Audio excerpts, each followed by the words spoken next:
Hola, buenas tardes, buenas noches.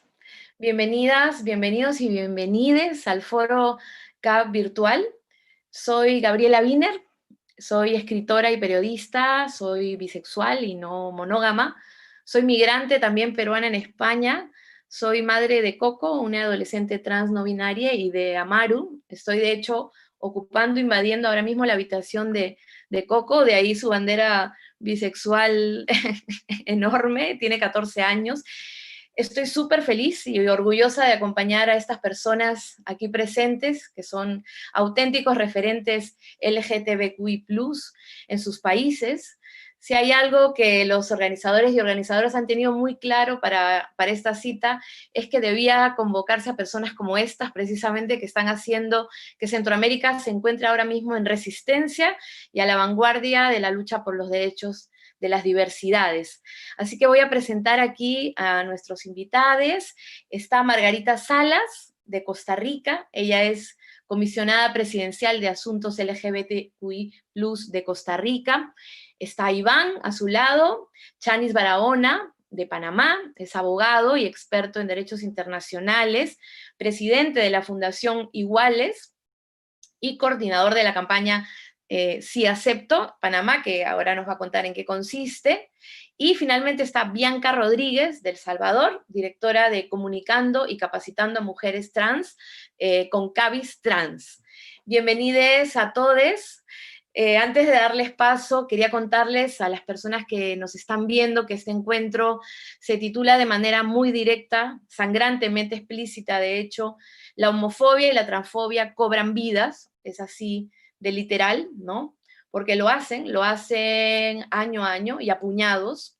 Como sabemos, quienes nacimos de este lado del charco, este no es un continente para las maricas, aún somos testigos de constantes ataques homofóbicos en las calles y acoso en las redes. No solamente nos referimos a la muerte en sí, sino también a la muerte en vida.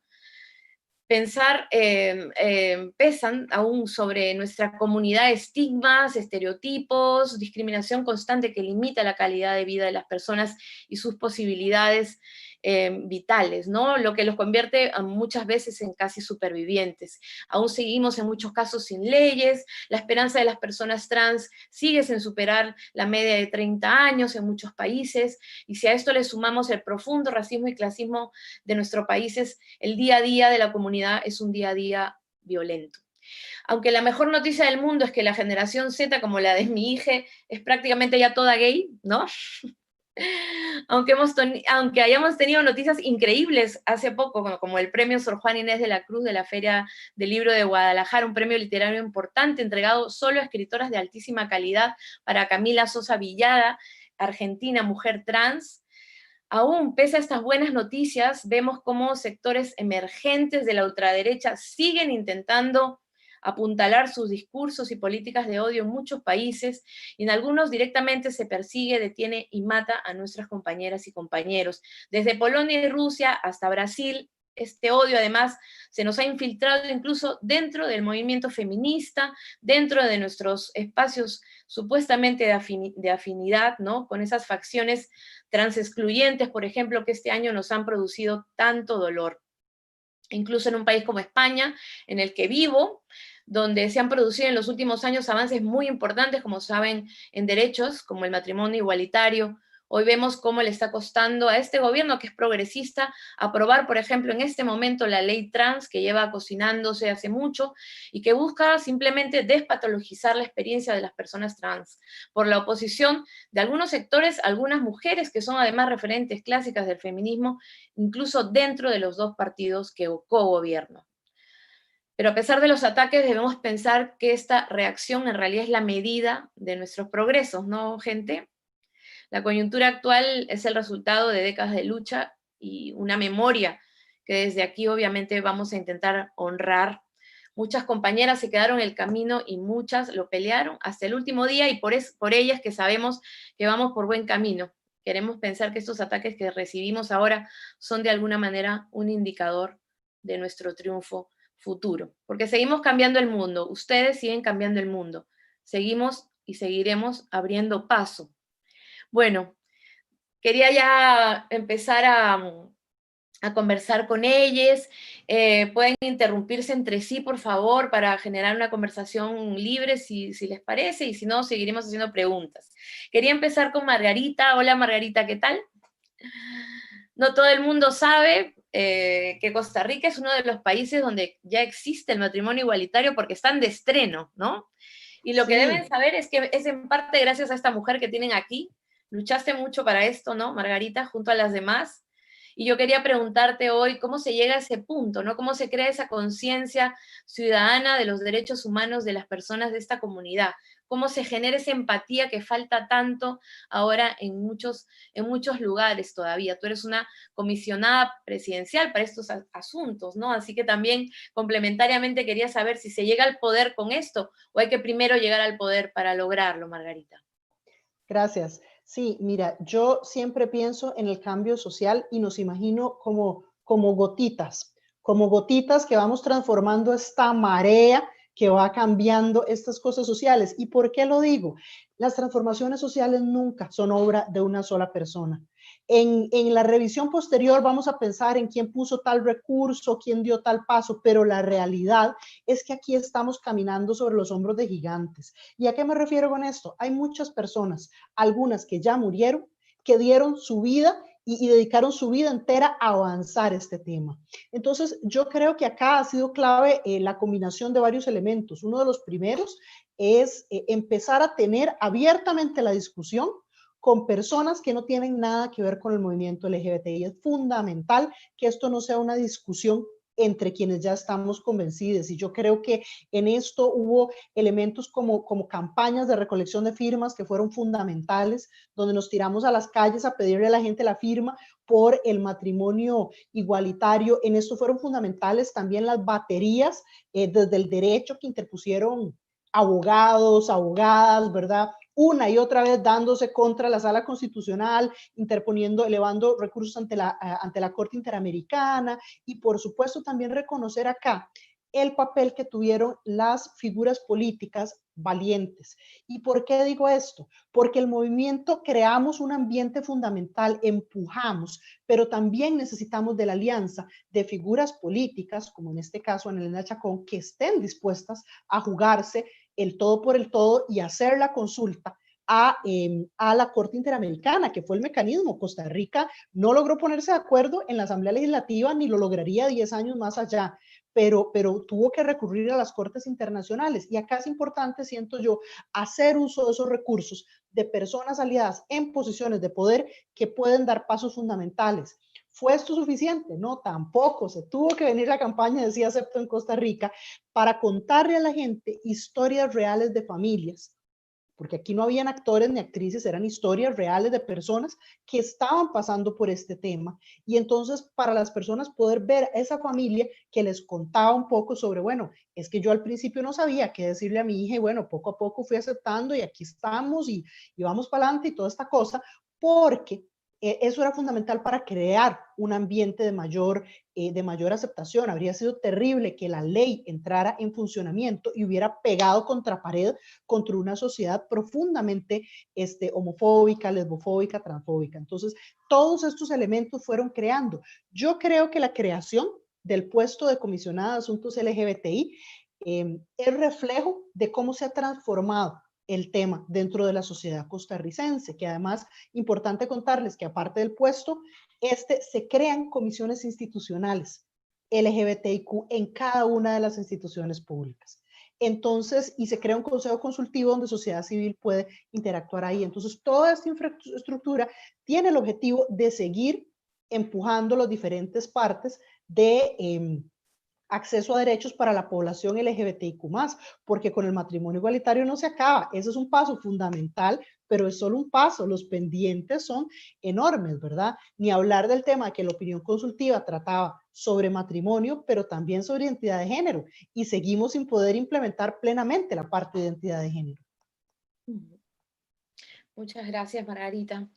Al hilo de lo que cuenta Margarita, Iván, tú como abogado, ¿no? Aún más bien te encuentras en medio de un proceso que no ha culminado, ¿no? Estás en medio de un proceso, ¿no? Has sido capaz de llevar a la Corte Suprema de Panamá el reclamo por el matrimonio igualitario, ¿no? Para eso tu fundación ha sido clave. Recuerdo mucho, hablábamos hace un momento, ¿no? De las jornadas que hemos vivido muy largas en nuestros países, por ejemplo, en Perú, hace unos años, solo para conseguir que se aprobara la unión civil entre parejas del mismo género. Fue terrible, ¿no? Cómo además nos terminamos realmente quebradas, ¿no? Después de que el Congreso, ¿no? Con esos señores de corbata eh, que rigen nuestras vidas y nuestros cuerpos rechazara el proyecto de ley, ¿no? Como movimiento, no, me gustaría mucho que nos hablaras de quizás si tiene algo que ver la idea de resiliencia, ¿no? Porque es que nos toca una y otra vez caer y levantarnos, ¿no? Hace poco nada más luchador emblemático en el Perú, en la lucha por el matrimonio gay, Óscar Ugarteche, economista, no sé si lo conociste, ¿no? Que cada año ha intentado registrar su matrimonio, él está casado con su pareja en México, ¿no? Y hace nada, unos días nada más, el Tribunal Constitucional en Perú volvió a rechazar su petición para registrar su matrimonio allí, ¿no? Entonces, ¿cómo se sigue, Iván, después de esta rabia, de esta frustración? ¿Cómo hacer para reagruparse, ¿no? Y recuperar esas fuerzas para seguir luchando? Y de paso, cuéntanos que una vez más lo estás intentando, ¿no? Cuéntanos de si acepto, ¿cómo se hace, cómo se sigue?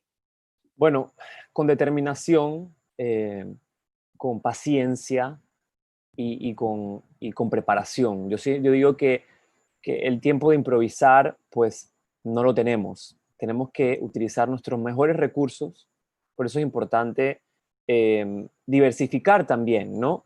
Yo siento que un poco en la línea de lo que decía Margarita, eh, hay que reconocer que uno cosecha un poco del trabajo que han hecho personas antes, pero también qué brinda, qué diferenciado puedes brindar tú en tu posición de hoy para continuar ese trabajo. Y ahí es donde cada quien tiene que reinventarse y aportar de esa manera. Algo que ha pasado en Panamá y ha sido muy, muy interesante porque sí, frustra que desde 2016 la Corte Suprema de Justicia tiene los casos de matrimonio y no dice nada. Ni sí, ni no, ni digo en 5 años, ni digo en 3. Entonces, esa no certeza de justicia, pienso que diluye a mucha gente, pero también la misma democracia, que al final del día, no creer en tus instituciones, en este caso tu Corte Suprema, erosiona mucho más el tema de nuestras sociedades, en este caso de la sociedad civil, que constantemente no se ve reflejada ni en la asamblea homofóbica, transfóbica, violenta, el ejecutivo que mira para el otro lado y la corte que debe ser el ente de justicia no responde. Ahí yo creo que es importante, y eso creo que es parte del movimiento LGBT más allá del panameño, muy latinoamericano, que hemos comprendido la importancia de trabajar de manera transversal. O sea, de reconocer que es importante avanzar en nuestras luchas, pero también ayudar a avanzar las de otras. Así, cuando, y eso es parte de lo que uno siembra cosecha, ¿verdad? Cuando tuvimos hace poco un momento muy difícil de reforma constitucional, donde se pasó en primera instancia una prohibición constitucional al matrimonio civil de pareja del mismo sexo, entre otras cosas horrorosas, pero esa era una de ellas. Para eso sí hubo consenso, ¿no? Con los diputados y diputadas. La sociedad civil general, llámese jóvenes, estudiantes universitarios, movimiento obrero, movimiento feminista y defensores y defensoras de derechos humanos, cerramos filas diciendo, esto no va, o sea, esto no puede ser. Entonces, ahí hay un cambio en donde que el movimiento LGBT, que al menos en Panamá, mi impresión, esto es mi opinión personal, había estado un poco aislado, muy individualizado, porque la gente no se atrevía a apoyarnos, salió a apoyarnos de manera categórica a las calles contra el gobierno y la reforma constitucional se cayó toda. Entonces, esas buenas prácticas son muy importantes. Y esto no se nos ocurrió a nosotros de la noche a la mañana. Estamos viendo cómo un movimiento de sociedad civil en Costa Rica, por ejemplo, que nos lleva un poquito bastante adelantado y estando muy cerca de nosotros, algo que yo aprendí cuando fui a Costa Rica y cuando conocí a Margarita es esa forma de trabajar de manera articulada. y de trabajar de manera estratégica.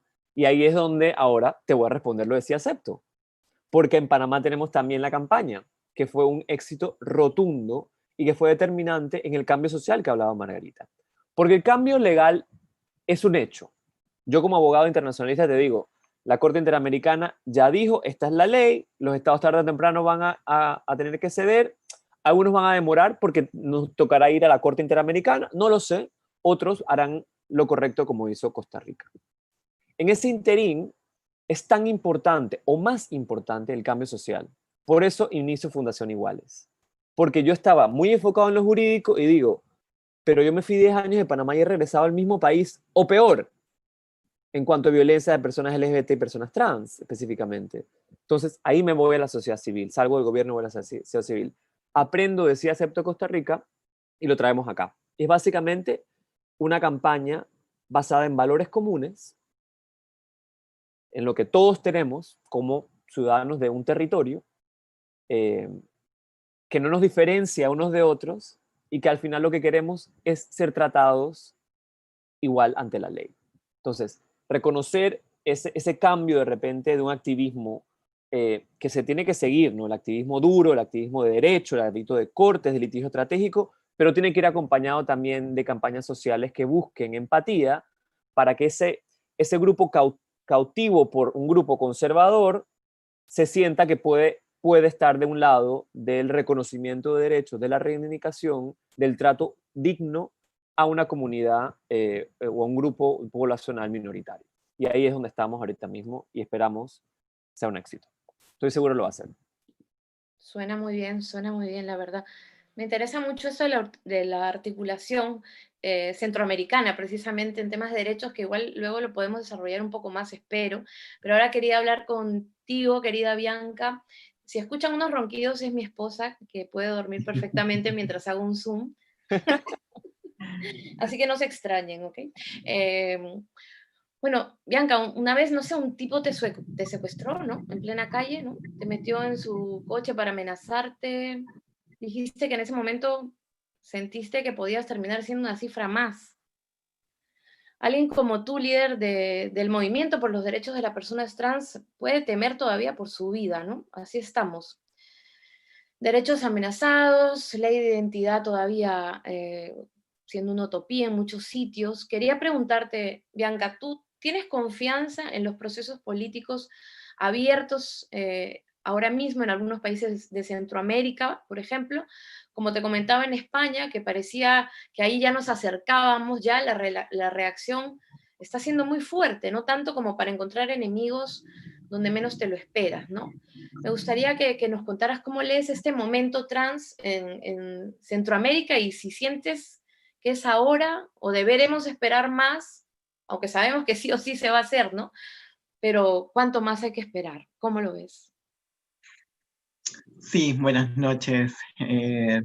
Creo que también un poco más allá de ver cómo los movimientos trans ahora se están empoderando, es de ver cómo también esto influye con el enfoque interseccional, ya que muy bien hablaba Iván de cómo hay otros movimientos que se articulan frente a la lucha de otras de otros derechos, por ejemplo, la unión civil entre personas del mismo sexo y cómo otros grupos de defensores se unen a esta lucha. Creo que a nivel de Centroamérica y de toda América Latina y el Caribe hay muchos desafíos aún para las personas trans en el reconocimiento a esa identidad de género y más allá de ese reconocimiento de la identidad de género es ese reconocimiento como personas humanas que somos, a esa dignidad que por años, por siglos, a las personas trans se nos han excluido desde las políticas públicas y que ahora las agendas, por ejemplo, de los movimientos LGTB tienen centrado el tema de los derechos de las personas trans frente a situaciones de cómo vemos por ejemplo, en Guatemala, Honduras, El Salvador, los altos índices de violencia y que en su mayoría son asesinatos hacia mujeres trans. Pero también vemos cómo esta agenda política también de grupos conservadores atentan contra las agendas de derechos humanos y cómo instituciones como los congresos o los parlamentos, sus discursos tienen gran impacto para el avance de los derechos humanos de la población LGTBI, pero en particular de los derechos de las personas trans, ya que, como decía, en muy pocos países aún no se legisla por el reconocimiento de este derecho, de no decir únicamente Bianca se quiere cambiar el nombre, sino, o Bianca se quiere cambiar el género, sino va más allá, trasciende de ese reconocimiento a otros derechos que por años se nos han vulnerado. Muchas personas tienen ese mensaje puesto en su mente de decir, no, pero es que son delincuentes, es que solo son trabajadoras sexuales o se dedican a prostitución, que es un término mal utilizado, pero no es a eso lo que nosotras queremos, sino es a un reconocimiento a que tú como persona heterosexual, como persona cisgénero, tienes ese acceso a un derecho a tener un empleo digno, servicios sociales, y yo como persona trans no los puedo tener por mi identidad y por mi expresión de género, que quieras o no está una liberación que las personas trans tienen de esa prisión de la cisnormatividad de los cuerpos. Y creo que también hay mucho trabajo que hacer en la articulación de los movimientos, en especial del movimiento LGTB.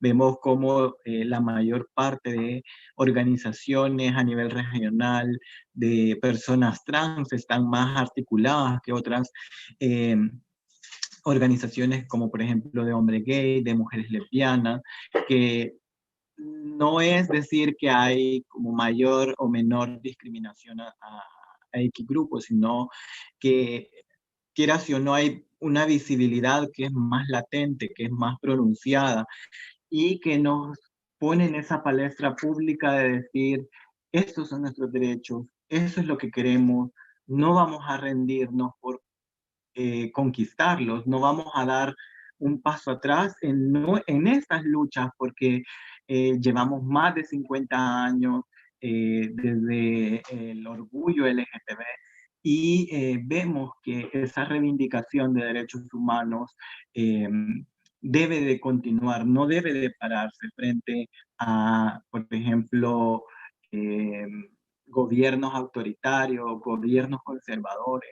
Creo que, como decía Iván, es imperante que las organizaciones y los movimientos sociales estén más unidos para poder contrarrestar esa agenda de odio, esa agenda antiderechos que precisamente atenta contra nuestras luchas. Esto que plantea Bianca a mí me parece fundamental porque yo siento que un gran indicador de avance es que ahora los grupos conservadores también están enfocando sus baterías en contra del tema de la identidad de género. Y digo avance, ¿por qué? Porque yo creo que ellos y ellas también han ido entendiendo que el nivel de aceptación social en torno al tema de orientación sexual, en torno al tema de las familias y las parejas de personas del mismo sexo, ha ido avanzando y tal vez no quieren gastar tanto ahí, pero yo sí siento una lucha así encarnizada en el tema de identidad. Y quizás sea porque tocar el tema de identidad es tocar la base de la estructura más patriarcal y machista, porque es tocar la base de qué quiere decir ser hombre, qué quiere decir ser mujer.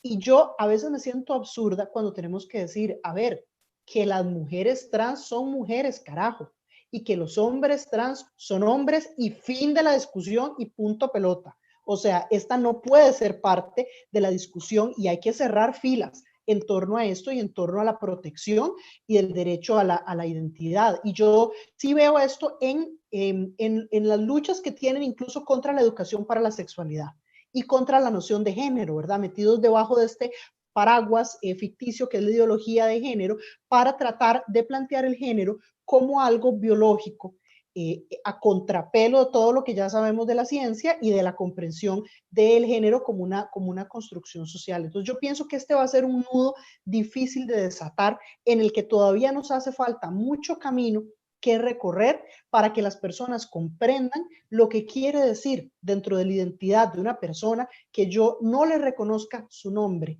no le reconozca su documento de identidad y por ende le niegue otra serie de derechos como lo es el acceso al trabajo, a la salud, como lo es, ¿verdad? Muchos otros derechos conexos. Yo pienso que aquí, digamos, en lo que vos señalás es muy importante este tema de las diferentes vulnerabilidades. La población intersex sigue siendo mutilada en la infancia y seguimos sin protocolos para trabajar y para reconocer la diversidad de características sexuales. La población no binaria, aún dentro del tema LGBTIQ, hay muchas personas que se niegan a utilizar los pronombres neutros y que se niegan a reconocer que hay personas que no están en esa binariedad de lo masculino y lo femenino. Y bueno, junto con ello, los otros retos que seguimos enfrentando, como la violencia correctiva contra lesbianas, como el tema laboral muchas veces contra hombres gays. Entonces, a mí me parece fundamental que avancemos mucho más allá de la agenda de matrimonio igualitario, que en el fondo es una agenda de discusión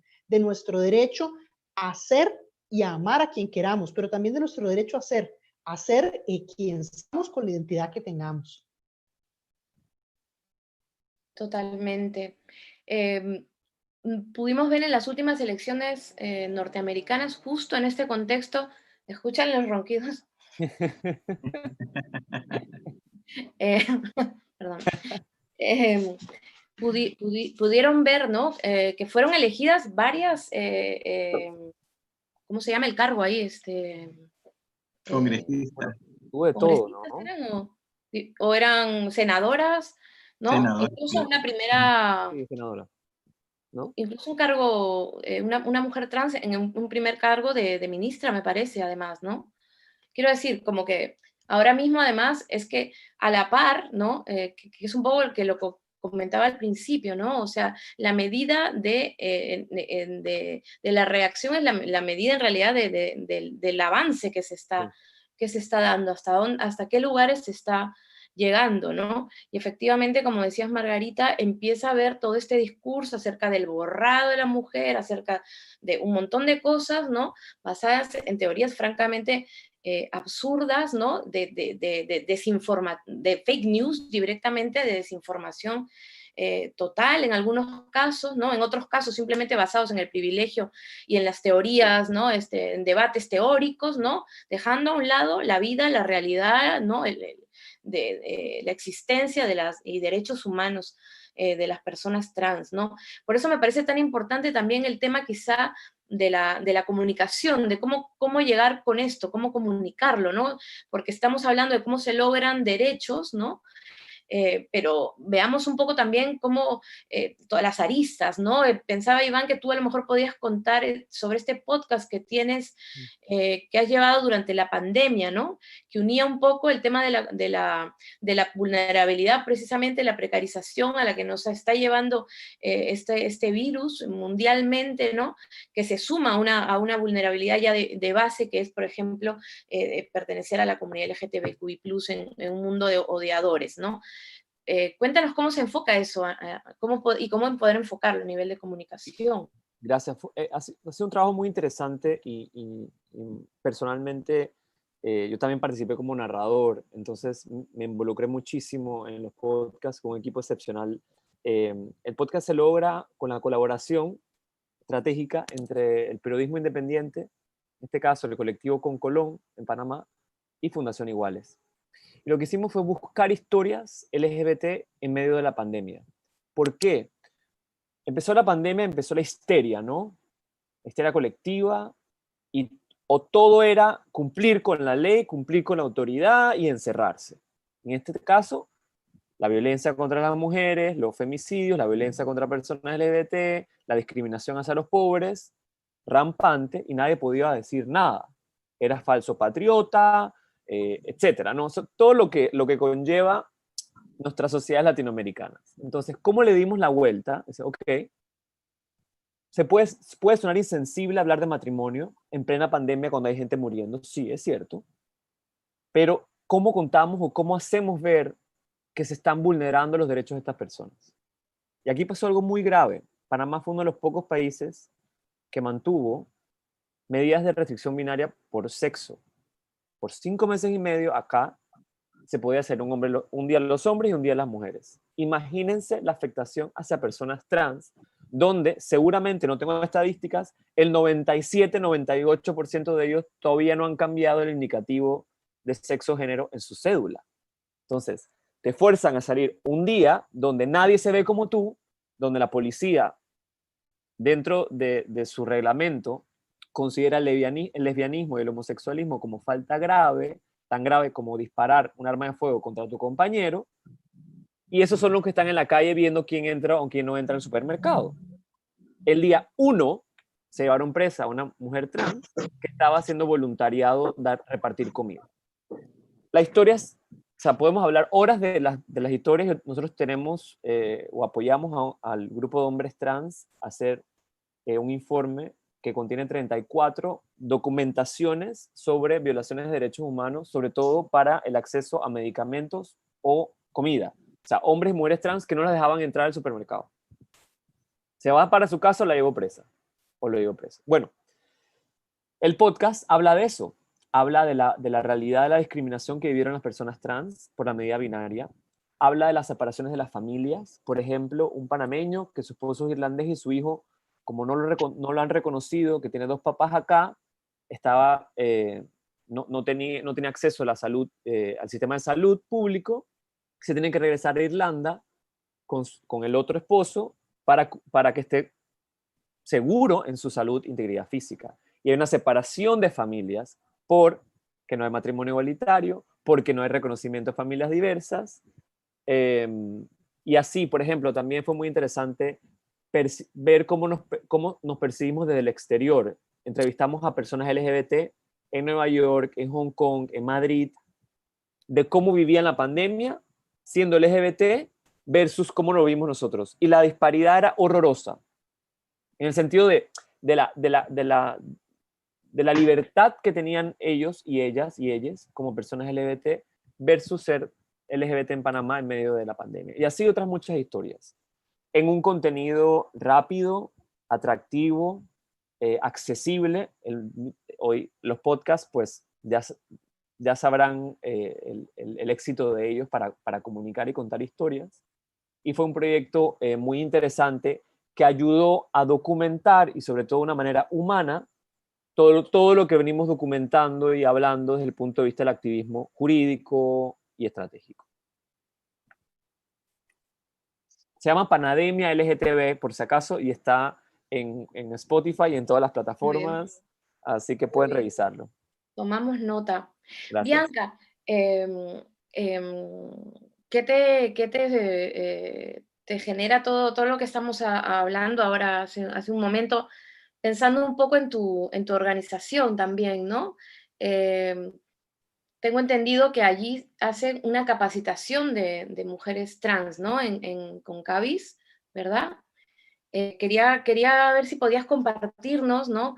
Si en pandemia, ¿no? ¿Qué casos han llegado? Si la violencia se ha recrudecido, ¿no? ¿Cómo se está viviendo ahora y cómo está acompañando tu organización estos momentos en las mujeres?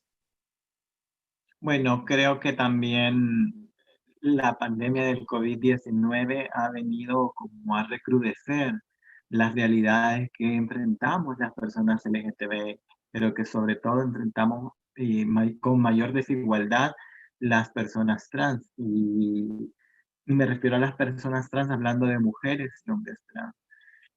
Como organización hemos podido tratar de suplir las necesidades no de todas las compañeras y compañeros trans, sino de un pequeño porcentaje.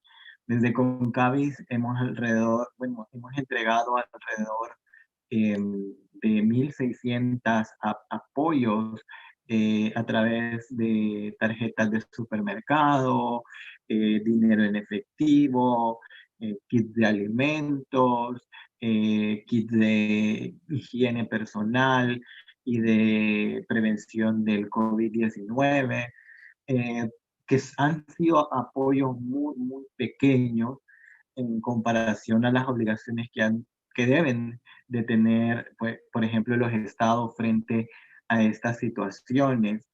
Desde la organización hemos también podido documentar situaciones de vulneración a derechos, y no solamente por personas particulares, sino también por funcionarios públicos. Y funcionarios públicos me dirigiría al ramo de seguridad, donde, si bien es cierto, eran los que tenían mayor poder en las medidas de restricción que implementaron la mayor parte de los estados a nivel de América. Y vemos cómo estos funcionarios cometían violencia sexual y basada en género en contra de compañeras trans que estaban siendo afectadas económicamente eh, por esta crisis del COVID-19, donde los pocos recursos que captaban de ejercer el trabajo sexual, pues caducaron y tenían que ingeniárselas frente a estas medidas de restricción de derechos a poder ejercer este trabajo sexual para poder suplir esas necesidades en pandemia, ya que, bueno, es irónico decir de que El Salvador, según diversos medios de comunicación internacional, es el que ha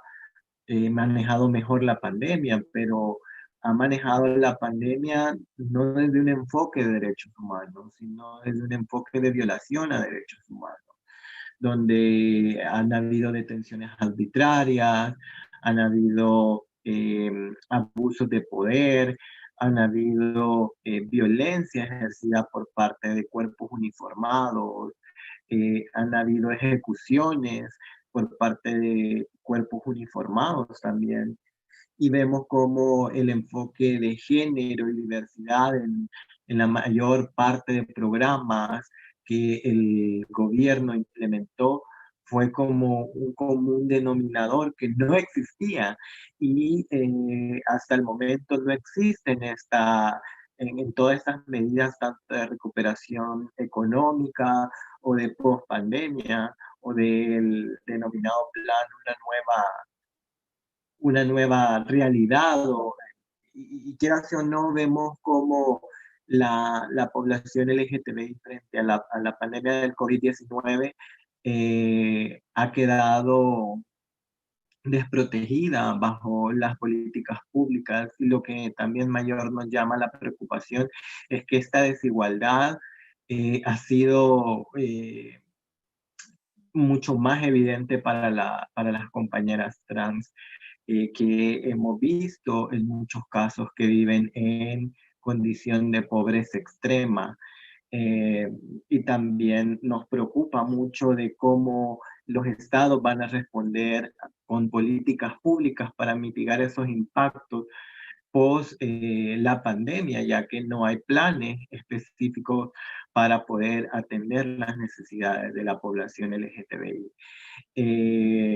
Como organización hemos tratado siempre de acompañar a nuestros liderazgos comunitarios y también esta formación que Concavis, durante lo que ha tenido Concavis Trans durante los últimos años, ha podido dar frutos frente a esta pandemia, ya que liderazgos han podido denunciar esas violaciones en sus territorios, han podido articularse para llevar ese apoyo o esa mano amiga dentro de sus mismas comunidades.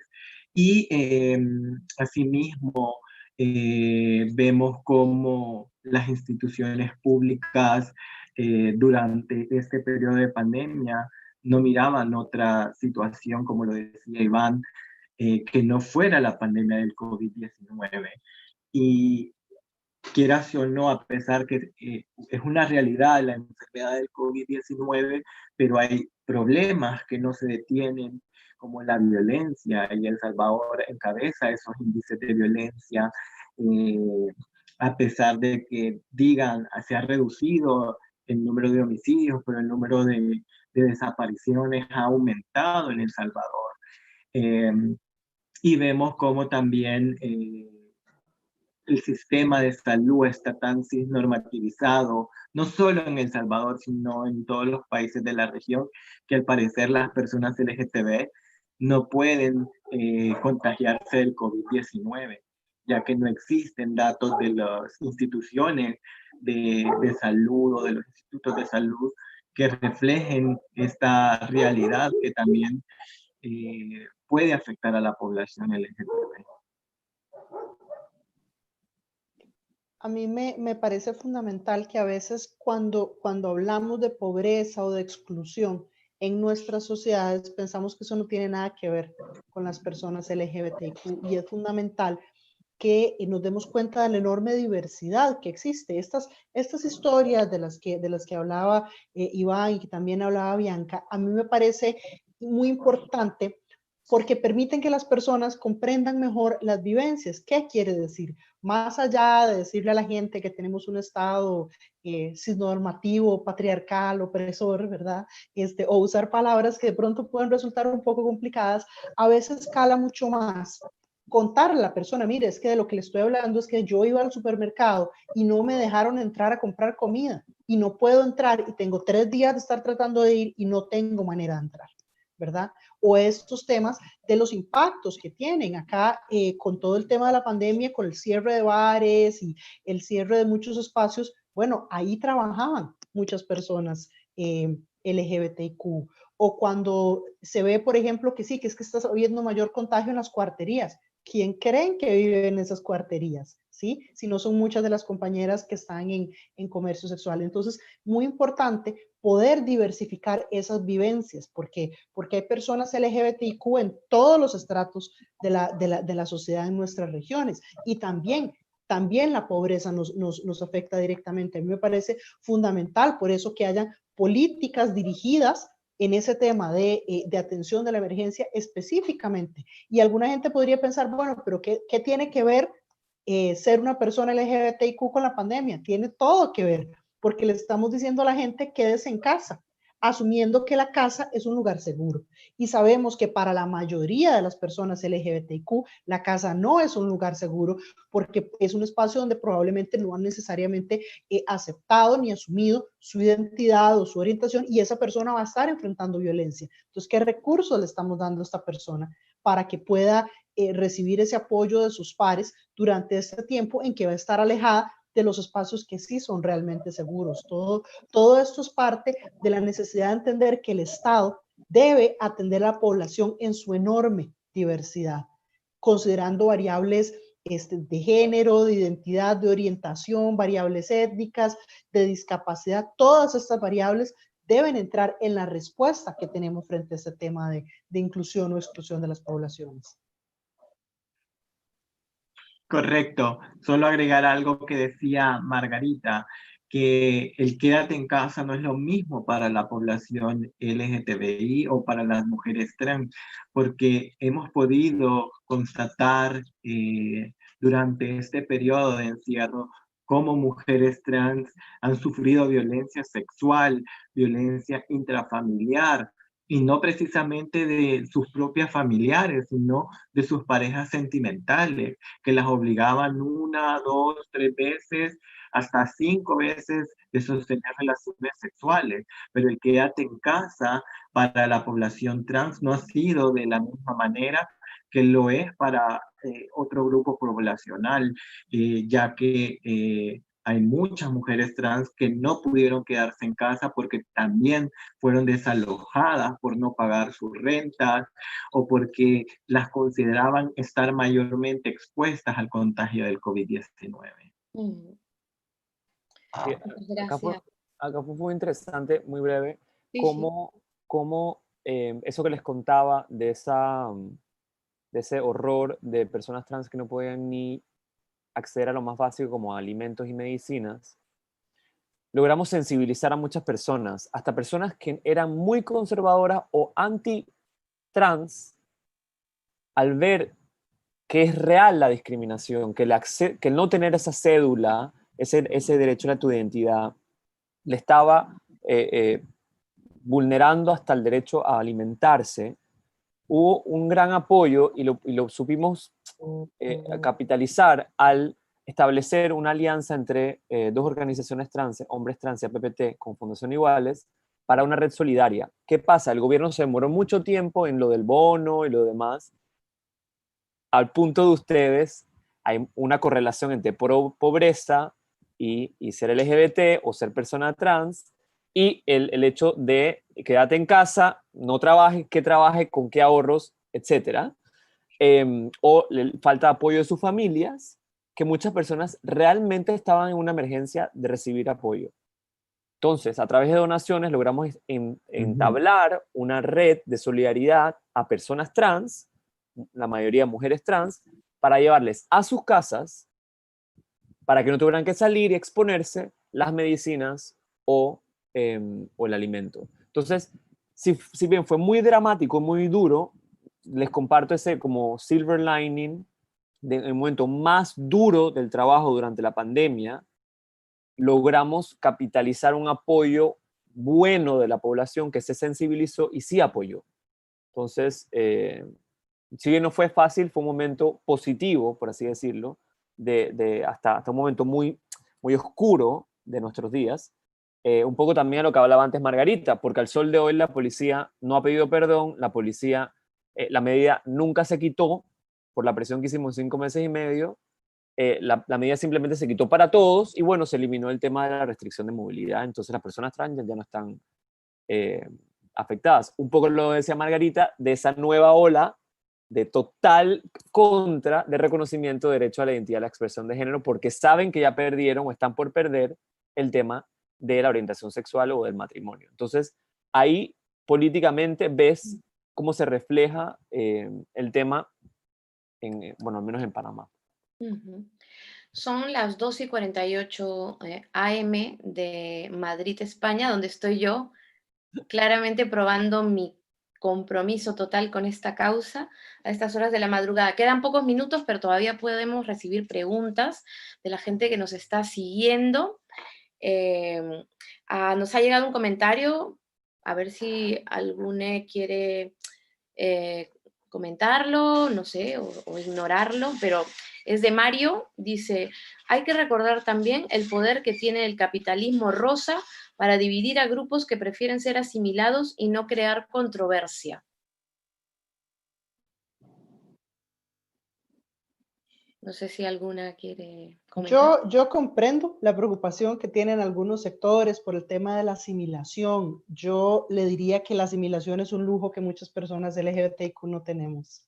Las compañeras trans no tienen el lujo de la asimilación, muchas personas no tienen el lujo de la asimilación. Entonces, yo entiendo la preocupación, pero yo pienso que estamos en un momento social donde apenas estamos logrando algunos avances en materia de que el tema se pueda ver y discutir. Quizás en otras latitudes sí esté más presente todavía y hayan empresas buscando sacar provecho de este tema, pero también pienso que es importante entender que los actores privados, en la medida en que se involucran en este tema, aún sea por temas de imagen y por temas de marketing, terminan generando espacios de diálogo con sus empleados y con sus compradores y con sus redes.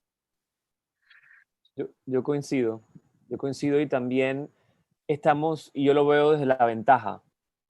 Ya nosotros hemos visto cómo ha evolucionado en otras latitudes y qué corregir. Por ejemplo, yo viví 10 años en Estados Unidos y viví el cambio trascendental del el perdón de un movimiento general gay en cuanto a la no inclusión de los afrodescendientes o de las personas trans. Ya eso no debería estar pasando o no debe pasar en nuestra latitud, por así decirlo. Por ende, debemos aprender de esa preocupación real y saber cómo utilizar en beneficio esos apoyos. ¿Por qué? Porque en un mundo ideal empezaríamos con ir al Ministerio de Seguridad Social, al Ministerio de Salud. Aquí no nos abren una sola puerta en el Estado. Una sola puerta. Tenemos una puerta en la Defensoría que depende de quién es el defensor o la defensora. Así es, a ese nivel estamos. Entonces, si me abre la puerta Reebok, mira, yo no le voy a cerrar la puerta a Reebok si me quiere apoyar. Imagen, obviamente, tú condicionas. Y dije Reebok por un ejemplo, no es que me está pautando ni nada. Free press para Reebok. Apoyan pero tú condicionas. O sea, yo no entro en una campaña desde fundación si no tengo un wish list. Se habla de esto, se incluye esto. Por ejemplo, una campaña me la mandaron y ¿dónde están las personas de color? ¿Dónde están las mujeres? Se dieron cuenta, corrigieron y aplicaron. También nosotros podemos educar a esas empresas o a esos espacios corporativos de lo que realmente es el movimiento y de qué queremos. Es una reflexión. Muy bien. Bueno, sí es verdad que el pinkwashing existe Sí. y efectivamente, pues ahí anda y siempre es un peligro, ¿no? La cooptación, ¿no? El apropiacionismo de las luchas y sobre todo la explotación capitalista y la banalización de todo, es verdad. Yo quería hablarles así brevemente del lenguaje inclusivo, ¿no? Porque es una cosa con la que me peleo todos los días, ¿no? Es impresionante, ¿no? No sé, escribo un artículo y no, yo siempre meto a mi familia, lo que sea, ¿no? De repente hablo de mi hija, ¿no? Que, en fin, le llamo hija, ¿no? Y obviamente uso el neutro, ¿no? Y de repente aparecen los trolls, ¿no? En todas las redes sociales para decir, dejé de leer, apenas leí lo de hija, ¿no? ¿Qué son niñes? Dejé de leer desde ese momento. La lucha por decirles, ¿no? Que si le llamo así es porque me lo ha pedido ella, precisamente, ¿no? Que un día me dijo, pues soy no binario, ¿no? Un día me dijo, mi nombre ya no es este que me pusiste, mi nombre es este, ¿no? Y estamos en la lucha para que su nombre sea el que es, el que quiere que sea, ¿no? Y que quiere ser tratada con ese pronombre, ¿no? Entonces, ¿cómo estas nuevas generaciones obviamente generan su espacio en el mundo, ¿no? Donde reclaman su derecho a ser nombrados, ¿no? Y la gente sigue sin poder entenderlo y te sacan la RAE, te sacan en la corrección del lenguaje, ¿no? Que hay que mantenerlo así. ¿Cómo lo viven ustedes con sus diversos pronombres y con precisamente allí donde tienen ustedes que meterlo en la inclusividad, porque están todo el rato en la comunicación?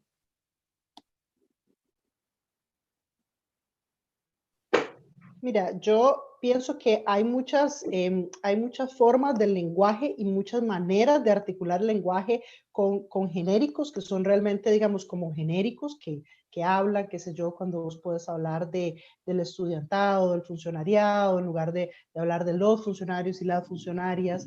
Pero también siento que el lenguaje es algo vivo. Y a mí esas resistencias me hacen mucha gracia, o sea, y quienes citan la RAE me dan más risa aún, porque estamos hablando de una institución tan arcaica que sigue usando N cantidad de palabras de forma derogativa, una institución que todavía admite uso de palabras como tullido para referirse a las personas con discapacidad, ¿sí? O sea, una institución absolutamente arcaica que no tiene ninguna potestad sobre el lenguaje y que están más dispuestos a aceptar palabras de anglicismo como facebookear que aceptar las transformaciones en el género. Entonces, este pleito está siempre presente en el lenguaje inclusivo de las mujeres y ahora sigue estando presente en el lenguaje género inclusivo. Yo pienso que sinceramente es un mínimo de respeto, respetar, como vos bien decís, lo que la otra persona me dice, porque además ese es un lujo que casi todas las personas cisgénero tenemos, ¿sí? Yo llego y me paro frente a un salón y le digo a la persona, me llamo Margarita, y en adelante la persona me trata en femenino y usa mi nombre. No me va a pedir mi cédula, no me va a pedir una radiografía, no me va a pedir nada, ¿Por qué? Porque yo se lo estoy diciendo y eso debería ser suficiente. Es exactamente igual para con las otras personas. Si usted tiene una persona al frente que le está diciendo que es una persona no binaria y que utiliza este pronombre, a usted, ¿por qué? O sea, ¿qué le quita? ¿Qué le quita utilizar ese pronombre o ese nombre que la persona le está diciendo? Y para la otra persona significa un montón en términos de reconocimiento de su identidad. Entonces yo creo que es parte de esos cambios que tenemos que ir haciendo para entender que el trato hacia la otra persona debe estar en función de que la otra persona se sienta bien, porque el mundo no gira alrededor a mí y que nada me cuesta a mí decirle a la otra persona por su nombre. Absolutamente de sentido común, y a veces cuánto cuesta el sentido común. Y la buena noticia es que nos han llegado preguntas de nuestra audiencia. Nos preguntan, a nivel de educación, ¿cómo Centroamérica, quien quiera contestar, podría incorporar espacios de diálogo en las aulas desde edad temprana sobre homofobia?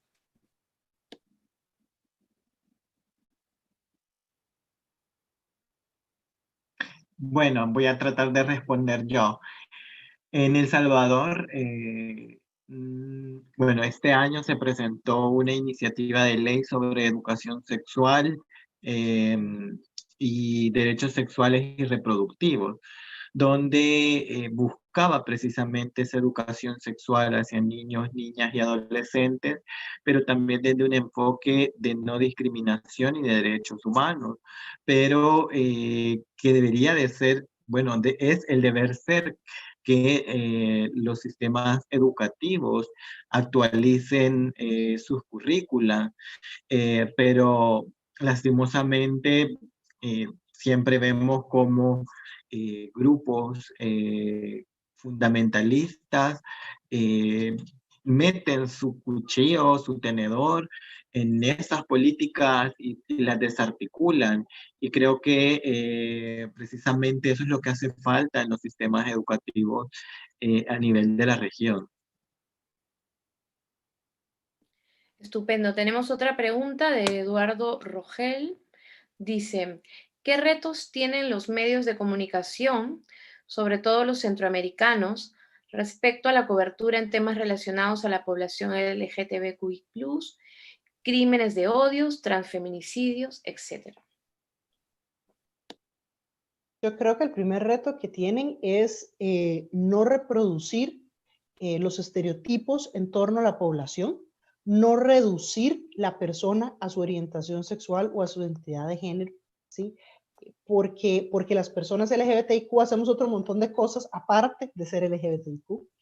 Entonces, no reducirnos a ese único aspecto de nuestra vida, qué sé yo, tal vez la persona le gusta hacer omelets en la mañana o tejer o salir a correr, ¿verdad? O sea, como pintar ese personaje un poquitito más completo, porque rara vez un medio reduciría por completo la identidad de una persona heterosexual a únicamente su orientación sexual. Eso no es lo que haría. Y con respecto a los femicidios y a los transfemicidios en general, quitarse ese tonito culpabilizador.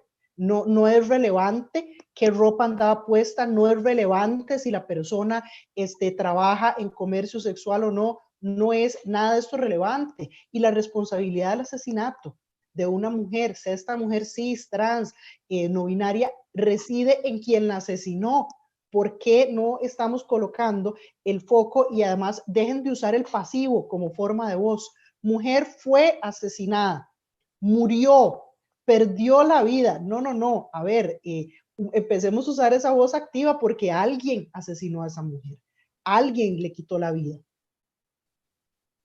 Bueno, estamos ya por terminar y quería solo pedirles a cada uno y una, ya que este año ha sido tan horrible, o bueno, todavía sigue siendo tan duro, así que la verdad es que es increíble estar con ustedes, con personas con tanta vitalidad, con tanto entusiasmo y sueños.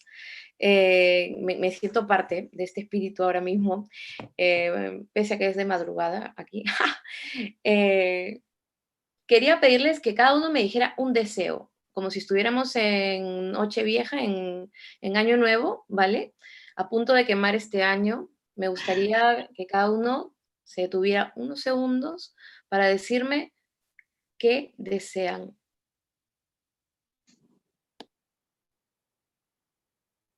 porque mucho de esto se trata de deseo. Qué lindo es el deseo.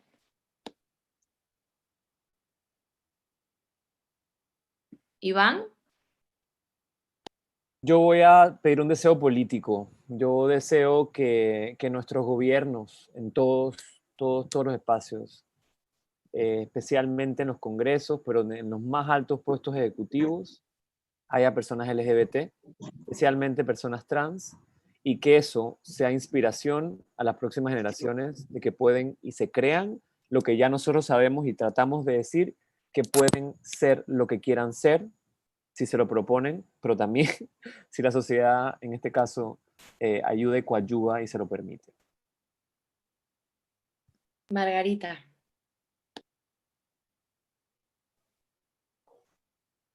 Mi deseo es para la niñez LGBTIQ.